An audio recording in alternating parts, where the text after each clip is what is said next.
नमस्ते मित्रांनो, आपले पुन्हा एकदा स्वागत आहे आपल्या मराठी हॉन्टेड स्टोरी या चॅनलवरती. आजची ही गोष्ट मला माझ्या ऑफिसमधील एका कलीगने सांगितली होती. त्याचे नाव सचिन. सचिन राहायला विक्रोळीला. तो त्याच्या आईवडिलांसोबत राहतो. त्याला एक लहान भाऊ आहे आणि विक्रोळीतच त्याच्याच एरियामध्ये त्याचे काका आणि त्यांची पूर्ण फॅमिली देखील राहते. 2016मध्ये त्याच्या काकांनी इन्व्हेस्टमेंट म्हणून खोपोलीला एक छोटेसे फार्म हाऊस घेतले होते. ते फार्म हाऊस गावापासून अगदी लांब डोंगराच्या सानिध्यात होते. त्या फार्म हाऊस समोर छानसे लॉन, एक छोटासा स्विमिंग पूल आणि ग्राउंड फ्लोअर पकडून आणखी एक फ्लोअर असे डुप्लेक्स फार्म हाऊस होते. गेले काही दिवस ते इन्व्हेस्टमेंट म्हणून एक प्रॉपर्टी शोधतच होते. त्यांना ही प्रॉपर्टी अगदी निसर्गाच्या सान्निध्यात बऱ्यापैकी कमी किमतीमध्ये मिळाली असल्याकारणाने त्यांनी ती विकत घेतली होती. त्याला ते वीकेंड होम म्हणून देखील पाहत होते. तेवढेच नव्हे तर त्या फार्म हाऊसमध्ये सर्व इंटिरियरचे काम अगदी व्यवस्थित केले होते. समोरचे लॉन, गार्डन अगदी सुरेख सजवलेले होते. स्विमिंग पूलही त्यातल्या त्यात बऱ्यापैकी मोठा होता. त्याला कुठलाही वर खर्च नसल्याकारणाने एक रेडी टू लिव्ह प्रॉपर्टी त्यांना मिळाली होती. फार्म हाऊसची कोणतीही एक्स्ट्रा डागडुजी न करता त्यांनी काही बेसिक सामान तिथे नेऊन ठेवले होते. एक छोटासा टीव्ही, म्युझिक सिस्टम, एखादा सोफा आणि फर्स्ट फ्लोअरवरती 2 बेडरूमसाठी 2 बेसिक बेड. म्हणजे कधीही त्यांची फॅमिली शिवाय त्यांच्या भावाची म्हणजे सचिनची फॅमिली तेथे वीकेंडसाठी येऊन राहू शकत होती. त्यांना फार्म हाऊस घेऊन एव्हाना 6 ते 7 महिने झाले होते.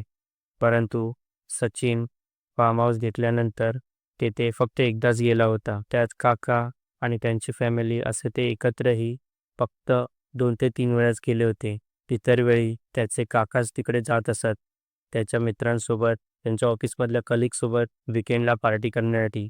मुख्यतः दारू पिण्यासाठी तर ते जात असत. जवळच गावातील एक आचारी होता. त्या आचार्याला त्याने सांगून ठेवले होते की ज्या दिवशी ते येणार असतील त्याच्या आदल्या दिवशी सर्व तयारी करून ठेवायला. तो आचारी एका प्रकारे त्या घराचा केअरटेकर होता. त्याला ते महिन्याच्या महिन्याला पगार देत असत. आठवड्यातून एकदा घराची साफसफाई करणे आणि जेव्हा काका येणार असतील तेव्हा तिथे काही बेसिक खाय प्यायचे सामान भरून ठेवणे. ज्या दिवशी ते येत असत त्या दिवशी त्यांना जेवण बनवून देणे, ते सर्व काम तो पाहत होता. आज जवळपास 6-7 महिन्यानंतर सचिनची फॅमिली आणि काकांची संपूर्ण फॅमिली तिथे वीकेंड सेलिब्रेट करण्यासाठी जाणार होत. शनिवारी सकाळी 7च्या दरम्यान त्यांनी विक्रोळीतून त्यांचे घर सोडले आणि स्वतःच्या कारने ते खोपोलीला निघाले. साधारण 10-10:30च्या आसपास ते फार्म हाऊसवरती पोहोचले. तोपर्यंत आचार्याने सगळी साफसफाई करून ठेवली होती आणि जेवणाचा बेत आज बऱ्यापैकी व्हेजच होता. कारण की शनिवारी इतर कोणी नॉनव्हेज खात नव्हते. फक्त सचिनचे काका आणि त्याचे बाबा या दोघांसाठीच नॉनव्हेज बनवले गेले होते. आणि पोचल्या त्यांनी नाश्ता केला आणि दुपारी 2-2:30च्या दरम्यान सर्वांनी आपले जेवण उरकले आणि सर्वजण प्रवासाने थकले असल्याकारणाने झोपी गेले. सचिन, सचिनचा भाऊ आणि त्याचे 2 कझन यांचा संध्याकाळी उठून जवळच्या डोंगरावर म्हणजे एका छोट्या टेकडीवर हायकिंग करण्याचा प्लॅन झाला होता. संध्याकाळी 5ला उठताच ती लोकं हायकिंग करण्यासाठी गेली. ती टेकडी जरी छोटी असली तरी बऱ्यापैकी खडकाळ होती. त्यामुळे ते लोकं बरेच थकले होते. घरी आल्यानंतर छानसा जेवणाचा बेत होता. सपाटून भुका लागल्या कारणाने सर्वांनी जेवणावरती यथेच्छ ताव मारला आणि मग रात्री त्यांच्या गोष्टी रंगल्या.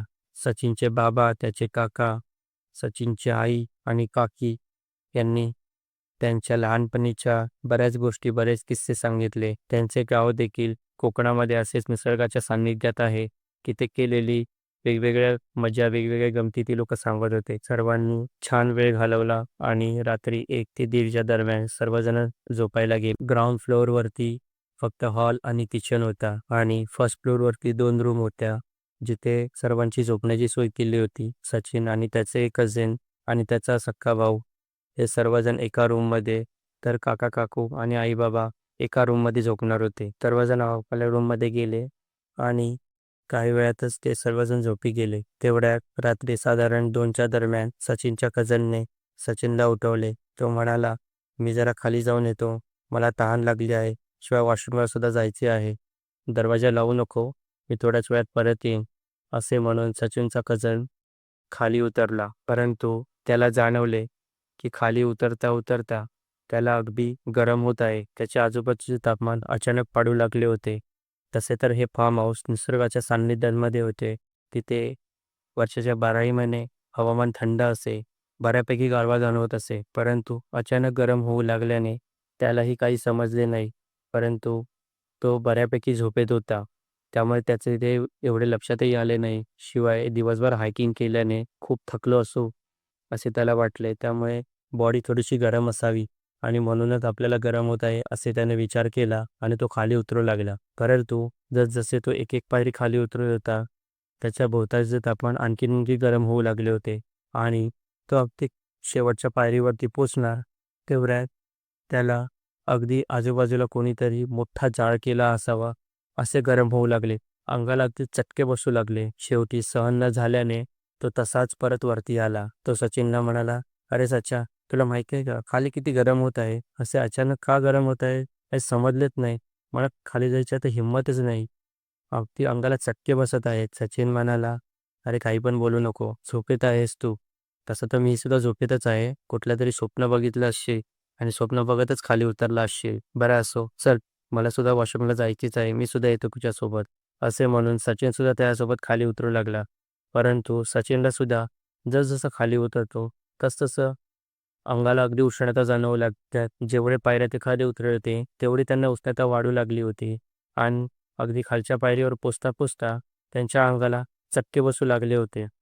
परंतु तरीही ती लोकं खाली उतरली आणि किचनसमोरून बाथरूमकडे जातानाच त्यांनी पाहिले, की किचनच्या आतमध्ये अगदी लख्ख प्रकाश पडला आहे. किचनच्या आत डोकावून पाहिले, तर आतमध्ये एक बाई जळत होती. ती अक्षरशः किंचाळ्या मारत होती आणि संपूर्ण किचनने पेट घेतली होती. ते दोघंजण जागीच किंचाळले आणि पळत-पळत वरच्या फ्लोअरवरती आले. त्यांनी त्यांच्या आई-बाबांच्या रूमचा दरवाजा ठोठावला. सर्वांना जागे केले. त्यांनी सांगितले, "आई-बाबा, खाली कुठलीतरी एक बाई जळते आहे. किचन अख्खे पेटले आहे. लवकर खाली चला, लवकर खाली चला." काहीही विचार न करता सर्वजण पळत-पळत खाली आले. पण पाहतात तो काय, किचनमध्ये कुठल्याही प्रकारची आग लागली नव्हती. सर्व काही नॉर्मल होते. ना वातावरण गरम होते, ना आणखी काही. सर्व काही नॉर्मलच वाटत होते. आणि आता किचनजवळ सुद्धा बऱ्यापैकी थंडी वाजत होती. त्याचे आई-बाबा आणि काका म्हणाले, "बहुतेक तुम्ही ना खूप थकले आहात. त्यात तुमच्या डोळ्यावरती खूप झोप आहे. त्या झोपेमध्येच तुम्ही खाली उतरलात आणि ते सगळे तुम्हाला भास झाले. अरे, इकडचं वातावरण एवढं थंड आहे, की उन्हाळ्याच्या दिवसात सुद्धा इकडे स्वेटर घालून राहावे लागते. तुम्हाला इथे गरम होते? काय म्हणता?" असे म्हणून त्याचे काका त्यांच्यावरती मिष्किलपणे हसले. "उरका आता. काय बाथरूमला वगैरे जायचं असेल जाऊन या आणि गपचूप झोपायला वरती जा. उद्या सकाळी उठून आपल्याला आजूबाजूच्या काही प्रेक्षणीय स्थळ भेट द्यायची आहे. इथे जवळच एक मंदिर आहे. त्या मंदिरात सुद्धा जायचे आहे. जर तुम्ही उद्या सकाळी उठायला उशीर केलात ना, तर आपल्याला बाहेर पडता येणार नाही हां. विचार करा, आपला अख्खा रविवार खराब होऊन जाईल. संध्याकाळी 5च्या अगोदर आपल्याला इकडून निघायचे सुद्धा आहे. तेव्हाच जा. पटकन काय ते आपली कामं उरका आणि झोपायला जागू पण." ते दोघं बाथरूमला जाऊन आले. येता-येता किचनमध्ये जाऊन पाणीसुद्धा प्यायले. पण आता त्यांना काहीही दिसले नाही. ते शांतपणे झोपले. तेवढ्यात सचिनला त्या बाईची पुन्हा किंचाळी ऐकू आली. सचिन दचकून जागा झाला. त्याने आजूबाजूला पाहिले, पण तसे काहीही नव्हते. आता त्याला वाटले त्याने खरंच स्वप्ने पाहिले असावे. मगाशी जो भास झाला, तोच कदाचित त्याने स्वप्नात पाहिला असावा. तो पुन्हा झोपी गेला. थोड्या वेळाने पुन्हा त्याला खिडकीच्या काचेवरती जोरजोरात कोणीतरी थाप मारते आहे, असे जाणवले. त्याने उठून पाहिले, तर तसे काहीही नव्हते. पण एक गोष्ट होती, आजूबाजूच्या थंड वातावरणामुळे खिडकींच्या काचेवरती संपूर्ण धुके जमले होते आणि त्यामध्ये एका हाताच्या पंजाचा ठसा उमटला होता. सचिनने ते पाहिले आणि तो पुरता घाबरला. कारण की ते वाना फर्स्ट फ्लोअरवरती होते. एवढ्यावरती कुठलाही मनुष्य चढणे शक्य नाही. शिवाय हे फार्म हाऊस गावापासून अगदी दूर होते. आजूबाजूला कुठलीही लोकवस्ती नाही. मग एवढ्या रात्री ते कोण आले? त्याला कोणीतरी चोर वगैरे असल्याचा संशय आला. म्हणून त्याने लगबगीने त्याच्या कझनला, त्याच्या स्वतःच्या भावाला आणि त्याच्या दुसऱ्या कझनला सर्वांना उठवले आणि सांगितले, "लवकर उठा, लवकर उठा, घरामध्ये कोणीतरी शिरले आहे. तो बघा, खिडकीवरती हाताचा पंजा दिसतोय." सर्वजण उठले. सर्वांनी पाहिले तर खिडकीवरती फक्त धुके जमले होते. कुठल्याही प्रकारचा हाताचा पंजा नव्हता.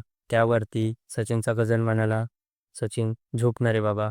तुला समजलं ना, आपण खूप थकलो आहोत आणि त्या थकव्यामुळे आपल्याला वेगवेगळे भास होत आहे. झोप आता. सकाळी उठायला उशीर झाला आणि आपला जर का प्लॅन फिसकटला ना, तर तुझे आई-बाबा आणि माझे आई-बाबा आपल्याला खूप ओरडतील." आपली अख्खी सुट्टी खराब होऊन जाईल असे म्हणून त्याने जबरदस्ती सचिनला झोपवले. सर्वजण झोपी गेले. परंतु एक गोष्ट तर होतीच. सचिनला अजूनही गरम होत होते. एवढ्या थंड वातावरणामध्ये जिथे काचेवरती सुद्धा धुके जमले आहे, एवढ्या थंड वातावरणामध्ये सचिनला अगदी मरणाचे गरम होत होते. त्याने अंगावरती चादर तर घेतली नव्हतीच. शिवाय अंगावरचे एक्स्ट्राचे कपडे म्हणजे शर्ट आणि बनियानसुद्धा तो काढून झोपला होता. कशीबशी रात्र घालवली. रात्र पूर्ण झाली. सर्वजण सकाळी उठले. ठरल्याप्रमाणे आजूबाजूला साईट सीइंग करण्यासाठी गेले. जवळच्याच एका मंदिरात जाऊन आले. थोडाफार निसर्ग पाहिला आणि दुपारी 2-3च्या दरम्यान सर्वजण घरी पोचले. आचार्याने एव्हाना सर्वांसाठी जेवण तयार ठेवले होते. आज छानपैकी मटणाचा बेत होता. सर्वांनी मनसोक्त जेवण जेवले आणि दुपारची वाबाउशी घेतली. संध्याकाळी 4-4:30च्या दरम्यान उठून सर्वजण 4-4:30च्या दरम्यान उठले. 5:30च्या आसपास त्यांना ही जागा सोडून पुन्हा परतीच्या प्रवासाला जायचे होते. त्या अगोदर गावात एक फेरफटका मारून येऊ असे सचिनने त्याच्या कझनला सांगितले आणि त्यांनी त्यांची गाडी काढली आणि ते लोक गावाच्या आतमध्ये एक फेरफटका मारण्यासाठी गेले. एका दुकानावरती थांबून थोडेफार परतीच्या प्रवासासाठी स्नॅक्स घेऊ असा त्यांनी विचार केला आणि त्यांनी गाडी एका किराणा मालाच्या दुकानासमोर थांबवली. काही चिप्स, थोडंफार सुके खाणे घेऊन ती लोक परतणार. तेवढ्यात दुकानवाल्याने विचारले, "काय रे मुलांनो, कोणाकडे आलात?" त्यावर सचिन म्हणाला, "नाही, इथे जवळच गावाबाहेर आम्ही फार्म हाऊस विकत घेतले आहे. झाले त्याला 7-8 महिने. परंतु आज पहिल्यांदाच आम्ही इकडे वीकेंडसाठी आलो होतो. गाव छान आहे तुमचं. एरिया सुद्धा मस्त आहे." त्यावर तो दुकानवाला म्हणाला, "कोणते फार्म हाऊस?" त्यांनी त्यांच्या फार्म हाऊसचे नाव सांगितले आणि जागेचे लोकेशन सांगितले. ते म्हणाले, "काय? ते फार्म हाऊस? अरे, तुम्ही विकत घेण्याअगोदर काही चौकशी केली नव्हती का?" तो म्हणाला, "का? कसली चौकशी?" "अरे, तुम्हाला माहिती आहे का, ते फार्म हाऊस कोणीही विकत घेत नाही. कारण की असं म्हणतात, ते घर झपाटलेलं आहे." "काय?" दोघंही हे ऐकून अवाक झाले. "काय काका, तुम्ही काय सांगतात?" तेव्हा त्या दुकानदाराने सांगितले, "काही वर्षापूर्वी त्या घरामध्ये एक फॅमिली राहत होती. त्या फॅमिलीमध्ये आई-वडील, एक मुलगा आणि त्यांची सून होते. त्यांचं नुकतंच लग्न झालं होतं. परंतु त्या सुनेचं त्याच्या सासू-सासऱ्यांसोबत बिलकुल पटत नव्हतं. त्यांच्या घरामध्ये नेहमी भांडणं होत असत. अखेर कंटाळून त्या सुनेने त्या किचनमध्ये स्वतःला जाळून घेतले आणि त्यावेळी जवळपास ते पूर्ण घर जळाले होते. किचन तर पूर्णपणे जळून खाक झाले होते. एवढेच नव्हे तर ती सून जळत-जळतच घराच्या बाहेर आली होती आणि जोरजोराने किंचाळत होती. एवढ्या जोरात किंचाळत होती की तिच्या किंचाळ्या आम्हाला इथे गावापर्यंत ऐकू येत होत्या. ती घटना साधारण रात्री 2-2:30च्या सुमारास घडली असावी. परंतु कोणीही आम्ही तिथे जाऊ शकलो नाही आणि ती सून जळत-जळत त्यांच्या लॉनवरती येऊन बाहेर लोळत होती. अखेर जेव्हा तिची आग विझवली तोपर्यंत ती बऱ्यापैकी तिचे शरीर जळले होते आणि तिचा जागीच मृत्यू झाला होता. त्यानंतर ती फॅमिली ते घर सोडून कुठेतरी निघून गेली. त्यांनी ते घर विकण्याचा भरपूर प्रयत्न केला. परंतु जो कोणी त्या घराजवळ जात असे, त्याला रात्रीचे त्या सीमेचे किंचाळण्याचे आवाज येत असत. काही जणांना तर ती जळताना आजही त्या लॉनवरती दिसते. "काका, तुम्ही हे खरे सांगता सचिनने विचारले. तर म्हणतो, "अरे खरे म्हणजे गावात कोणालाही विचार. तुम्ही जर का अगोदर चौकशी केली असती ना गावामध्ये, सर्वांनी तुम्हाला एकच सल्ला दिला असता, काहीही करा पण ते घर विकत घेऊ नका. ते घर झपाटलेले आहे." सचिन आणि त्याचा कझन लगेच गाडीमध्ये बसले. त्यांनी घराच्या दिशेने गाडी भरधाव पळवली आणि घरी पोहोचताच त्या दोघांनी त्यांच्या आई-वडिलांना आणि काकाकाकूंना ऐकलेली सर्व हकीकत सांगितली. त्यावरती सर्वजणांना आश्चर्याचा धक्का बसला. परंतु त्याच क्षणी त्यांनी कोणतीही ॲक्शन न घेता त्यांच्या घरी परतणेच ठीक समजले. सर्वजण परतीच्या प्रवासाला लागले. परंतु नंतर काही दिवसात काकांनी गावामध्ये विचारपूस केली. तेव्हा त्यांना समजले की हे घरामध्ये ही घडलेली घटना खरी होती आणि आजही ती बाई सर्वांना दिसते.